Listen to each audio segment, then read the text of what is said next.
பாஷைக்கெல்லாம் அதீதமான பாஷை, அதுதான் சங்கீதத்தின் சித்து. இந்த மகத்துவம் ஒன்றாக கூடி சங்கமித்திருக்கிறது என்னுடைய சிஷ்யன் இடத்திலே. இந்த இசைக்கலையை பாராட்டி 2 வார்த்தைகள் பேச வருகிறார். நாமெல்லாம் ஆவலோடு எதிர்பார்த்த பத்மஸ்ரீ மம்புட்டி அவர்களை அழைக்கிறேன்.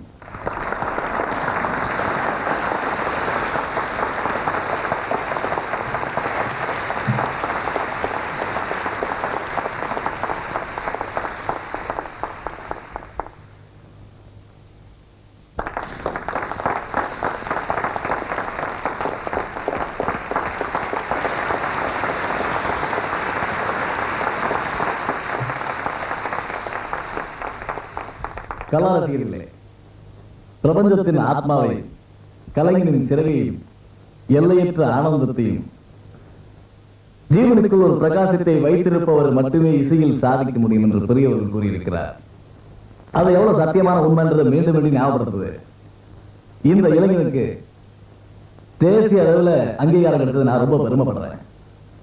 தமிழகத்துக்கு ஒரு தேசிய விருது அங்கீகரித்து அறிவிக்கப்படும் போது நாம எல்லாருமே உண்மையிலே சந்தோஷப்பட்டோம்.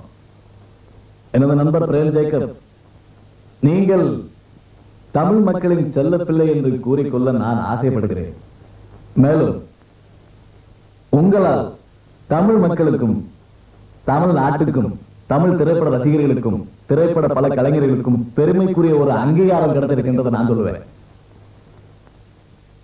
உயரங்களை நோக்கி உங்கள் கை வெற்றி பயணத்தை தொடர வேண்டும் என்பதுதான் என்னுடைய ஆசை.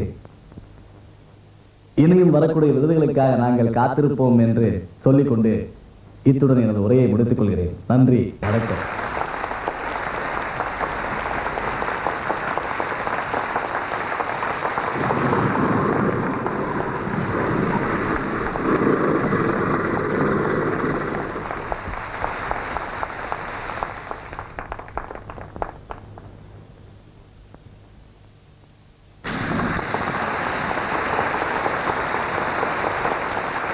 என்னை பாராட்டி பேசிய நல்ல உள்ளங்களுக்கும், என் அபிமான ரசிகர்களுக்கும் என் இதயபூர்வமான நன்றிகள்.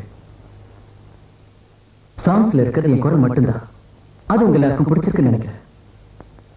ஆனா என் குரல் மூலமா வர்ற ஒரு பாட்டு ஆடியன்ஸ் எல்லாம் கவருதுன்னா, சங்கீதத்துல இருக்கிற ஒரு சாரமும் ஒரு ஜீவனும் அந்த பாட்டுல இருக்கிறதுனால தான்.